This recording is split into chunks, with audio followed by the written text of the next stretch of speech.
சங்கீதம் 70வது அதிகாரத்திலே 1-2 சொல்லுகிறது, தேவனே என்னை விடுவியும், கர்த்தாவே எனக்கு சகாயம் செய்ய தீவிரியும்.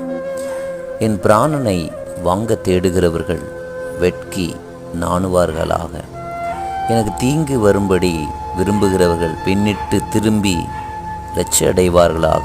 இந்த உலகத்திலே நம்மை வெட்கப்படுத்தும்படியாகவும் நமக்கு தீங்கு வரும்படியாகவும் நினைக்கக்கூடியவர்கள் எத்தனையோவர்கள் உண்டு.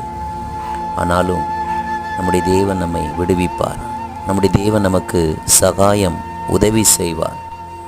நம்மை வெட்கப்படுத்த வேண்டும், நம்ம லட்சிய அடைய வேண்டும், நாம் அவமானப்பட வேண்டும் நினைக்கிறவர்கள் மத்தியில் கர்த்தர் நமக்கு நிச்சயமாக சகாயம் செய்து நம்மை விடுதலையாக்குவார். ஆகையினாலே தைரியத்தோடு தேவ சமூகத்திலிருந்து போராடுங்கள்.